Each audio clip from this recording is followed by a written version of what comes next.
Now let's continue with the kind of problem that we most commonly do, which is to go from a reactant mass to a product mass, or from a product mass to a reactant mass. And this just requires a few additional steps, or actually one additional step. So what mass of sodium hydroxide would be required to produce 16 grams of antacid milk of magnesia, magnesium hydroxide, by the following reaction? You combine sodium hydroxide with magnesium chloride to form magnesium hydroxide plus sodium chloride. And there's a typo here. It should be MgCl with the subscript 2, but I'm not going to change that right now. So what you want to do is find out, if you want to make 16 grams of milk of magnesia, which is the product, how much sodium hydroxide do you need? So this diagram outlines exactly what you would have to do. Now you can't work with grams. You have to work with moles, because moles are directly related to molecules.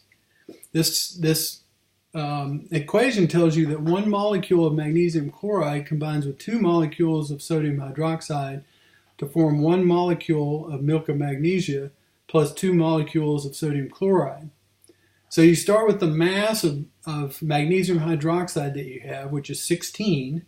You convert that using the molar mass to moles of sodium hydroxide. Then you use the stoichiometric factor, which in this case is 2 to 1, 2 moles of sodium hydroxide for every 1 mole of magnesium hydroxide.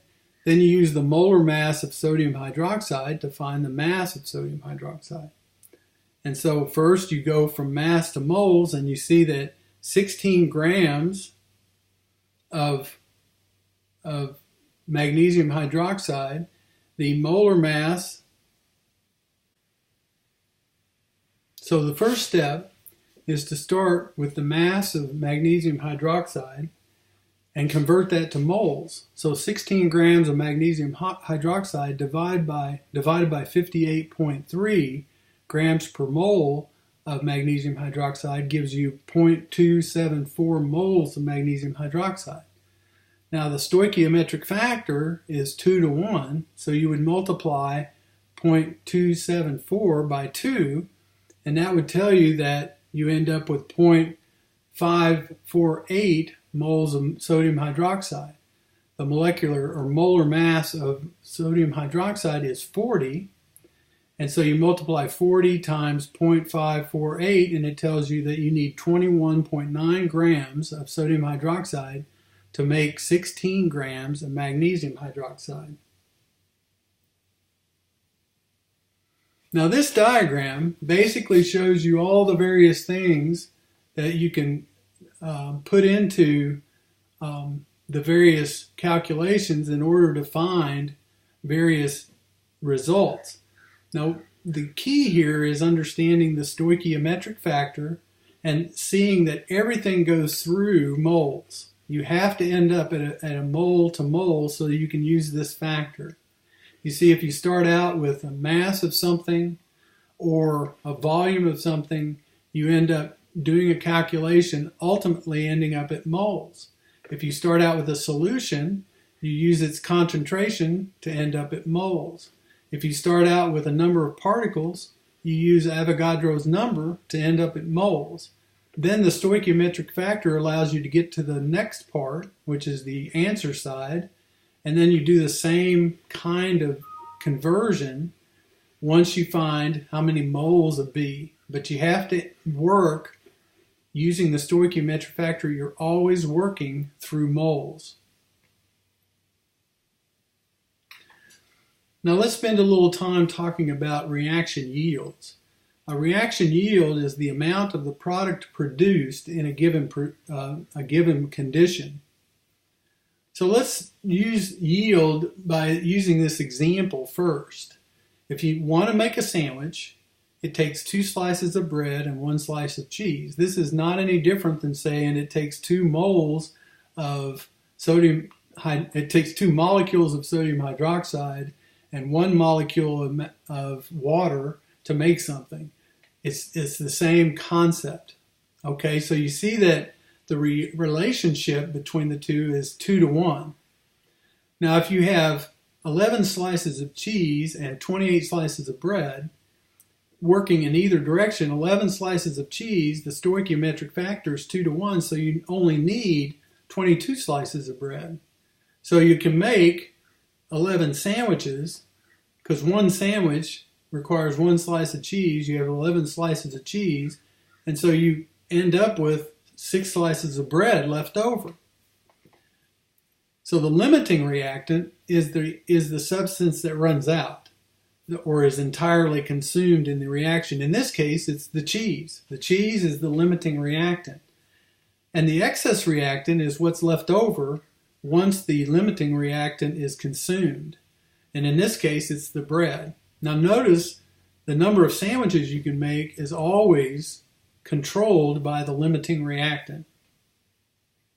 Now here's an example. You have 4 chlorine molecules on the left here and 6 hydrogen molecules. And what you're looking at here is you're making hydrochloric acid. Well, you need 1 molecule of chlorine and 1 atom of chlorine and 1 atom of hydrogen to make a molecule of hydrochloric acid. So this is like making your sandwiches with 1 slice of bread and 1 slice of cheese. So you only have 8 slices of cheese, which is the same as the 8 atoms of chlorine in the 4 molecules of chlorine. So you can only make 8 hydrochloric acids, and you're going to have 2 molecules or 4 hydrogen atoms left over. So if you look at the diagram, you can see that the limiting reactant in this case is the chlorine, and that the excess reactant in this case is the hydrogen, because it's what's left over. When hydrogen and chlorine are combined in non-stoichiometric amounts, that means that one of them is in excess or one of them is limiting, then one of these 2 reactants will limit the amount of hydrochloric acid that's produced. This illustration shows that the reaction in which hydrogen is present in excess and chlorine is the limiting reactant. So let's take a look at these problems. Silicon nitride is used to make turbines and produced as follows. 3 silicon atoms combine with 2 nitrogen molecules to form silicon nitride. That's a balanced equation. You have 3 and 4 just like you're supposed to. If you have 2 grams of silicon and it's combined with 1.5 grams of nitrogen, which is limited. In order to do this, you need to see how many moles of each of these you have. So you have silicon, you have 2 grams of silicon, and you have nitrogen, and you have 1.5 grams of nitrogen. And I know this is 14 times 2 or 28. And I have to look up the molecular weight of silicon. The atomic mass of silicon is also 28. And so 2 divided by 28 equals 0.07143 moles of that. So we did the division here. This is moles of silicon and moles of nitrogen. And you see that the stoichiometric factor is you need 3 of these for every 2 of these. And so if you have this, let's say this, we'll just propose that this is the limiting factor. Then how much of this would you need? Well, you'd need 0.0535 times 3 over 2.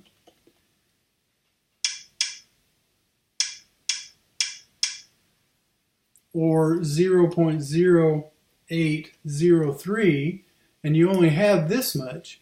So it's clear that this is actually the limiting factor because you don't have enough to consume all of this. If, on the other hand, you say that's the limiting factor, then you would multiply it by 2/3 this time.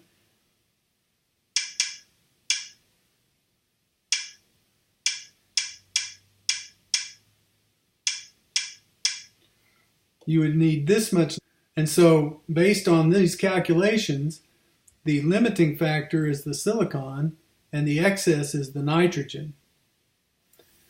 Let's take a look at this next problem. You have this. You have 2H2 plus O2 goes to form 2H2O. And you have 5 grams of hydrogen. So 5 divided by 2, because it's a diatomic molecule.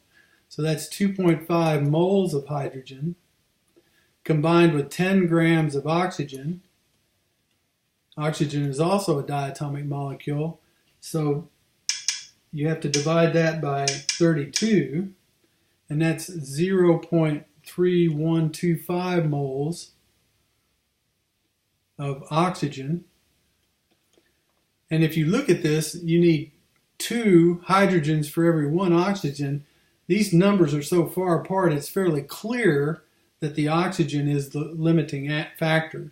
You would need 0.6250 moles of hydrogen to do this, or 1.25 if this was limiting. So this is clearly the limiting factor in this case.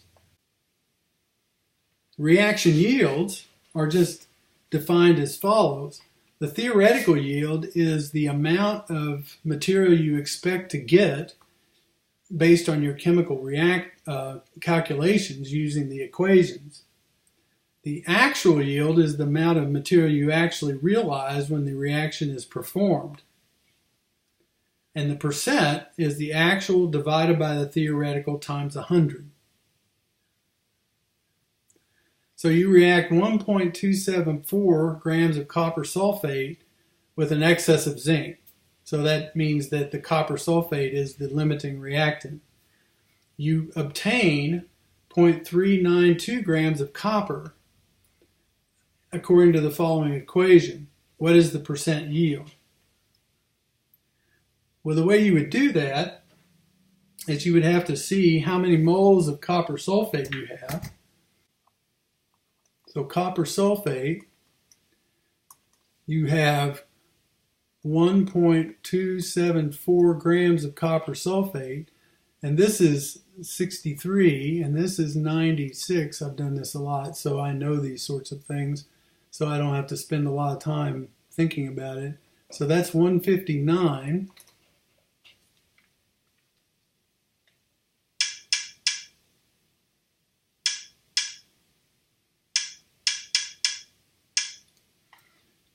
If you do the math here, you get 0.008 moles of copper sulfate. And so it just says that you have plenty of zinc, okay?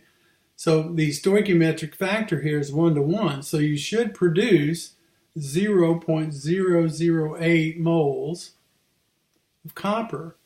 And if you multiply by the weight of copper, 63,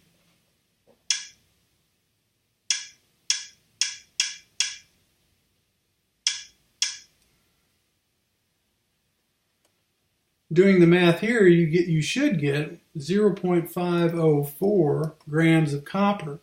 So that's the theoretical yield. But this says you only got 3.92 grams of copper. So what's the percent? It's 3.92 divided by 5.04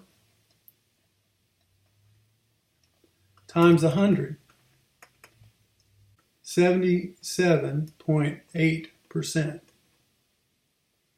to the proper number of significant figures. Let's look at the second one. What is the percentage yield of a reaction that produces 12 grams of freon, the formula's here, from 32 grams of carbon tetrachloride and an excess of HF? So again, you start out with the how many moles of carbon tetrachloride do you have? So you have to take the mass of that divided by its molecular weight. That's 35.5. The molecular weight of carbon tetrachloride is 154.